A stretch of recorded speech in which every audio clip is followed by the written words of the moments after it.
पहली संख्या और दूसरी संख्या दो इस प्रकार के कि पहली संख्या में 6 की गुणा करके दूसरी संख्या में 8 की गुणा करके गुणनफल बराबर आता है। तो पहली और दूसरी संख्याओं का यहाँ पे अनुपात कितना होना चाहिए? तो इधर है 6, इधर है 8, तो ऐसी संख्या ले लो जिससे कि गुणनफल बराबर आ जाए। तो इधर हम लोग 4 ले लेते हैं, इधर ले लेते 3, तो 4 और 3 हमारा आ गया गुणनफल, क्योंकि अब हमारा ये 24 गुणनफल बराबर बैठ रहा है। ठीक है बात यहाँ पे। अब उसने कहा 3250 रुपए को एबीसी में इस प्रकार बांटा जाता है कि ए के धन का 2 गुना और बी के धन का 3 गुना आपस में समान हो। तो अगर ऐसी कंडीशन उसने दी है तो यहाँ पे ए और बी की संख्या का अनुपात कितना होना चाहिए? तो 2 इधर है, 3 इधर है, तो 3 इधर लो और 2 इधर लो। ए और बी का अनुपात बन गया हमारे पास में। नेक्स्ट लाइन में उसने कहा कि बी के धन का 3 गुना तथा सी के धन का 4 गुना आपस में समान होना चाहिए। तो सी के धन का अगर 4 गुना आपस में समान करना है तो बी और सी का अनुपात कितना लेना होगा? मैं तो 4 इधर लेंगे, 3 इधर लेंगे, बन गया अनुपात, क्योंकि 3 इधर 4 इधर है, तो गुणनफल बराबर आना चाहिए हमारा। अब हम ये देखते हैं कि दोनों तरफ संख्या कौन सी हमारी बराबर कौन सी संख्या का नाम आ रहा है। तो बी और बी संख्या वो है जो दोनों तरफ हमारी आ रही है यहाँ पे। तो इसके लिए हम लोग क्या करेंगे? बी इधर तो 4 है, इधर 2 है, तो इसको 4 कर लेंगे, तो ये संख्या बन जाएगी हमारी 6। तो हमारे पास में अनुपात बन गया 6:4:3 एबीसी का, ये ए का, ये बी का और ये सी का। अब उसने कहा कि 3250 तीनों संख्याओं में एबीसी में बांटना है, मतलब तीनों संख्याओं का योग 3250 करना है। तो फिलहाल हमारा तीनों संख्याओं का योग है 13, 13 को करना है हमें 3250 करना है। तो काटेंगे तो वो आ गया हमारे पास 250। तो ये पता चल गया हमें भाई 250 गुना अनुपात की संख्या को हमें बढ़ाना पड़ेगा। आंसर देना है ए और सी का कुल धन। तो ए और सी का कुल धन है हमारा 9, तो मल्टीप्लाई 9 करेंगे तो 2250 आंसर।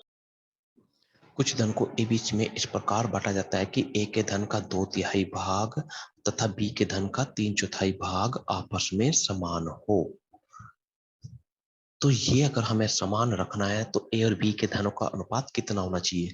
तो एक काम करते हैं, जो बटे में आ रहा है उसको इधर भेज देते हैं, 4 को इधर भेज देते हैं, 3 को इधर भेज देते हैं। तो a गुना 8 हो जाएगा हमारे पास में और b गुना 9 हो जाएगा हमारे पास में। तो अब यहाँ से हम लोग ए और बी का अनुपात कितना हो सकता है मान सकते हैं। इधर 8 इधर 9, तो 9 इधर ले दो, 8 इधर ले दो, उल्टा कर दो, तो बन गया हमारे पास अनुपात 9:8 हो गया। नेक्स्ट लाइन में कहा उसने बी के धन का 3/5 भाग तथा सी के धन का आधा भाग आपस में समान है। तो अगर ये समान है तो पहले बटे हटा लेते हैं, तो यहाँ पर हो जाएगा 6 हमारे पास में और यहाँ पर हो जाएगा हमारे पास में 5। तो अब बी और सी का अनुपात कितना? तो 5 इधर ले देते हैं, 6 इधर ले देते हैं, बन गया अनुपात। अब हम लोग ये देखते हैं दोनों तरफ किसका नाम हमारे पास आ रहा है। तो वो बी और बी है, जिसका नाम आ रहा है तो उसकी संख्या भी बराबर कर लेते हैं। यहाँ पर भी 40 कर देते हैं और यहाँ पर भी 40 कर देते हैं। तो संख्या हमने बढ़ा दी 5 गुना, तो ये हो जाएगा हमारे पास में 45। ये हो गया हमारे पास 8 गुना, तो ये हो जाएगा हमारे पास फिर 48। अब उसने आके कहा है कि ए और सी को मिलने वाला कुल धन 1395 रुपए है। तो ए और सी का, तो ए का है 45 और सी का है यहाँ से 48। तो जो तीन दोनों का कुल धन है वो है हमारा 93। बनाना है उसको 1395। तो काटेंगे तो हमारे पास आ गया 15 गुना।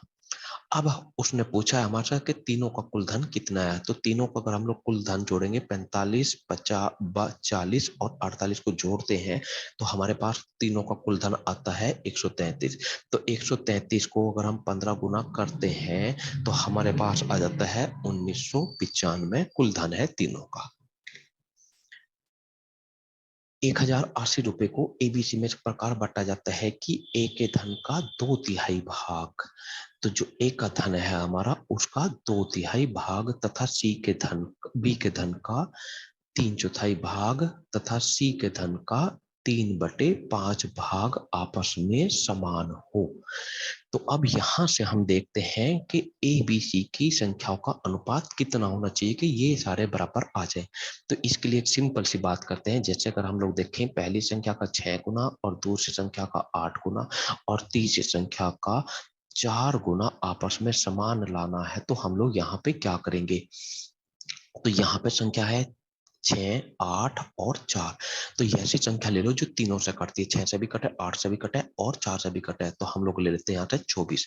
तो 24 वो संख्या जो तीनों से कटती है। तो यहाँ 24 बनाते हैं, यहाँ पे भी 24 बनाते हैं, गुणनफल यहाँ पे भी 24। तो 24 बनाने के लिए यहाँ हमें चाहिएगा 4, 24 बनाने के लिए यहाँ चाहिएगा 3, 24 बनाने के लिए यहाँ 6। तो ये बन गया हमारे पास में अनुपात।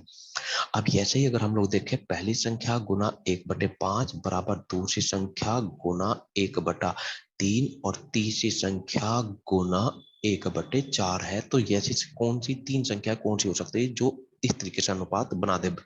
तो यहाँ पे है बटे में 5, तो 5 ही ले लेते हैं। 5 से 5 कटेगा तो 1 आएगा, यहाँ 3 ही ले लेते हैं। 3 से 3 कटेगा 1 आएगा, यहाँ 4 ले लेते हैं। 4 से 4 कटेगा 1, तो बराबर आ गई। तो अनुपात आ गया 5:3:4। तो कहने का मतलब है, अगर गुना में आ रही है तो ऐसी संख्या लेंगे जो इन तीनों से कट जाए, और बटे में आ रही है तो उतनी ही संख्या को हम लोग ऊपर ले लेंगे। अब इन दोनों का पॉइंट का यूज करेंगे हम लोग यहाँ पर। अब यहाँ ऊपर देखेंगे तो वो पहले ऊपर वाली संख्या पर नजर मारते हैं। 2, 3 और 3 आ रहा है, तो यहाँ पे ऐसी संख्या लो जो बराबर करते। तो यहाँ पे 2 आ रहा है तो एक के साथ एक को ले लेंगे। 3 3 दूनी हमारा ऊपर वाली संख्या बन गई, ये वाली संख्या बन गई हमारी 6। तो यहाँ पे 2 ले लेंगे तो ये बन गई हमारे पास में 6, और यहाँ पे भी 2 ले लेंगे तो ये संख्या भी बन गई 6। तो ऊपर की संख्या तो हमारी बराबर हो गई है।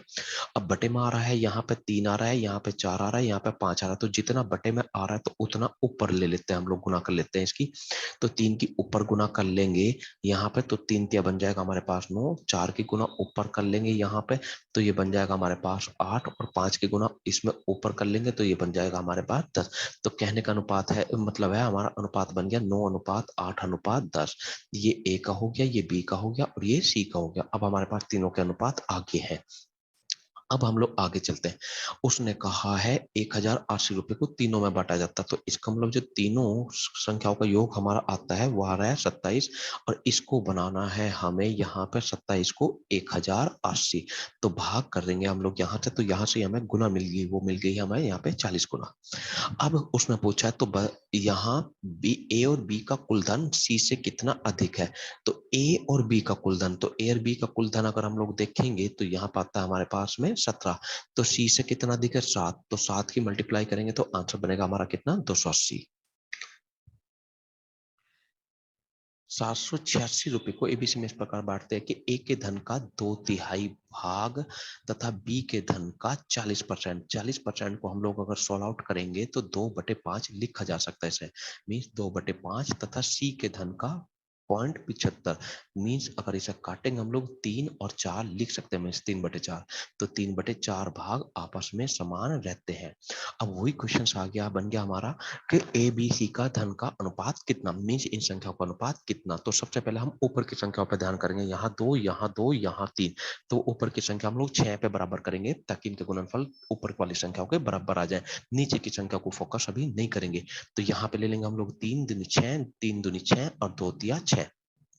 अब जितनी नीचे संख्या आती है उसको हम लोग जरा यहाँ पर ऊपर गुना में ले लेंगे। यहाँ पे तो 4 दूनी इसको लिख लेंगे हम लोग यहाँ 8 में, 4 के गुना करके 8 बन जाएगा। 5 की 3 में गुना करके ये बन जाएगा हमारे पास 15, और 3 की 3 में गुना करके ये बन जाएगा हमारे पास 9। तो अनुपात बन गया हमारे पास 9:15:8। अब उसने कहा 786 रुपए को तीनों में बांटना था, मतलब तीनों संख्याओं का योग जो रखना है हमें 786 रखना है। और जो फिलहाल तीनों संख्याओं का योग हमारा बन रहा है वो आ रहा है 32, और बनाना है 746। तो भाग कर देंगे, भाग करते हैं कुल ना मिल जाएगी। तो 24 गुना हमें मिल गई यहाँ पे। अब उसने कहा है कि ए सी का कुल धन कितना? ए वाली संख्या हमारे पास 9, सी वाली संख्या है हमारे पास 8, तो वह है 17, मीन्स अनुपात हमारा। और तो 24 की गुना करने पर, अनुपात को 24 गुना बढ़ाने पर हमारे पास बन गया है आंसर 408।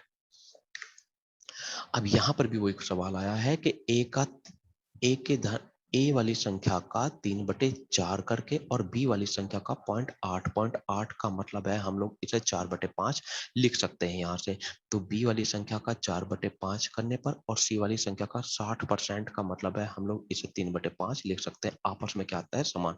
तो ए बी सी का अनुपात बताओ। तो सबसे पहले हम ऊपर वाली संख्याओं को देखेंगे, ऊपर वाली संख्या कितनी है। तो यहाँ ऐसी संख्या लेंगे जो ऊपर की संख्याओं के गुणनफल को बराबर करते हैं। तो 3 4 3, तो बार बार बराबर कर लेते हैं। यहाँ 4 ले लेते हैं, यहाँ 3 ले लेते हैं, और यहाँ पे हम लोग 4 ले लेते हैं। तो ऊपर की संख्याओं का गुणनफल 12 12 हमारा आ गया।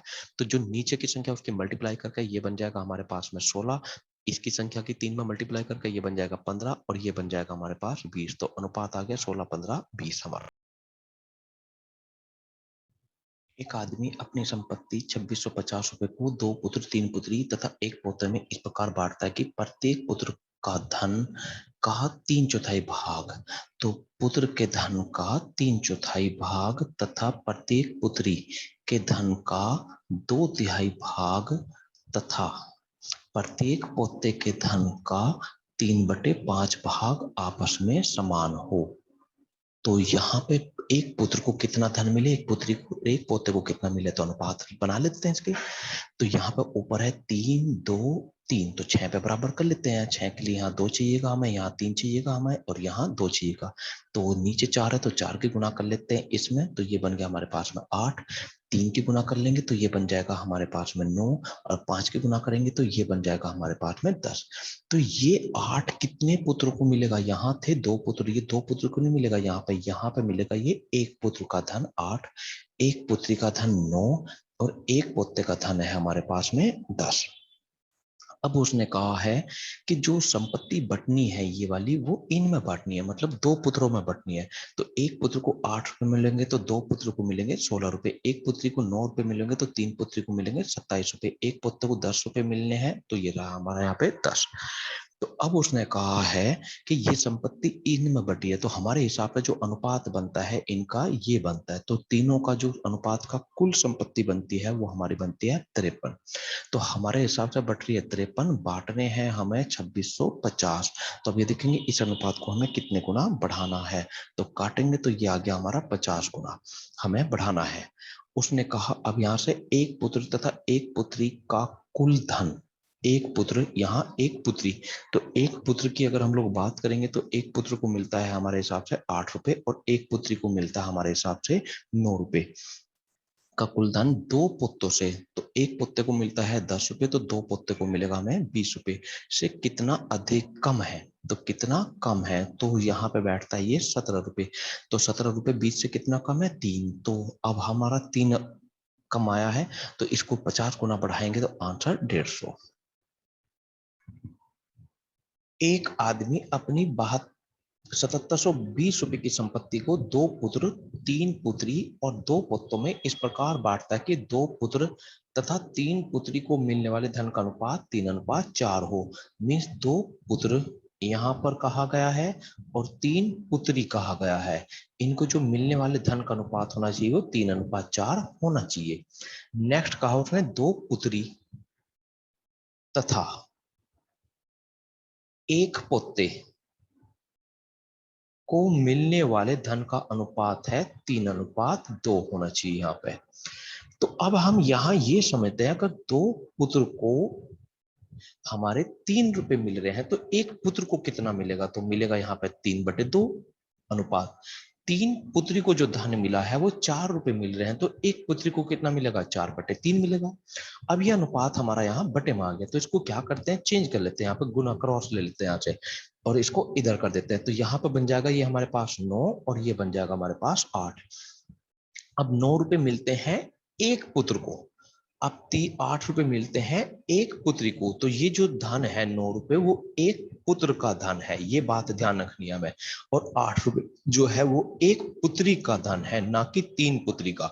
तो एक पुत्र को कितना मिलता है, एक पुत्री को कितना मिलता है, ये हमारे पास अनुपात में आ गया। ऐसे ही 2 पुत्री का जो धन है वो हमारे पास 3 रुपए है यहाँ पे अनुपात में, तो एक पुत्री का कितना 3/2, तो एक पुत्र का कितना है 2 है, तो क्रॉस ले लेते हैं यहाँ से, तो ये बन गया हमारे पास में 3:4।